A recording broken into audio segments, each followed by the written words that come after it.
მეგობრებო, ეხლა განვიხილოთ კერშავის დანა. პლასმასის სახელური, ძალიან კომფორტული, თხელი, მსუბუქი, რაც მთავარია, მონადირეებისთვის არის ძალიან კარგი დანა.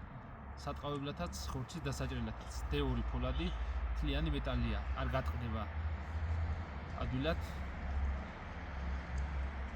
სახელურის დაშლა შეგიძლიათ მოხსნათ, გაასუფთავოთ და ჩვეულებრივად მარტივად აიწყობა ისევ. დანას აქვს პლასმასის ჩასადები, ხამარზე სამაგრი. დანა არის ძალიან ბასრი. ღირებულება არის 60 ლარი დანის.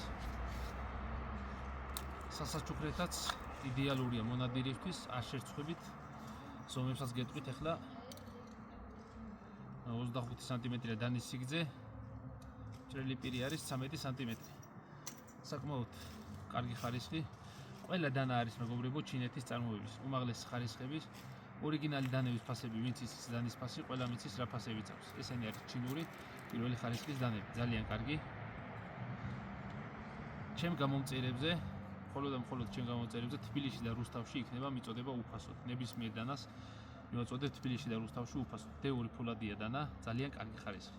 გამძლე, ადვილად სალესი, არ ბლავდება მარტივად.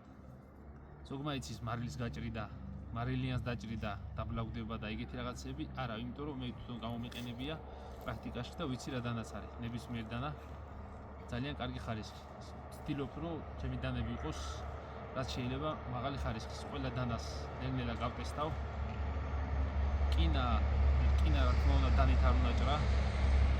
დანა არის ძვანზე, რომ მოხდება არ დაბლავდეს მარტივად და ხორცისთვის ყველაზე კინისთვის ეგეთ რაღაცებისთვის დანა არ შეიძლება, არც უნდა გააფუჭო და არც უნდა გააკეთო ეგეთი რაღაცები დანით. ძვლისთვის გამოიყენება დანა, ცოტა ძიმე დანები, ეს არის ძვლისთვის სამუშაოდ ძალიან კარგი. ხორცისთვის დანა უნდა იხმარო ხორცი.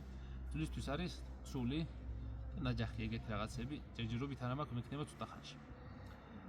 გამოიწერეთ ჩვენი გვერდი და როგორც გითხარით, თბილისში და რუსთავში არის დანის მიწოდება ჩემ გამომწერებზე უფასოდ.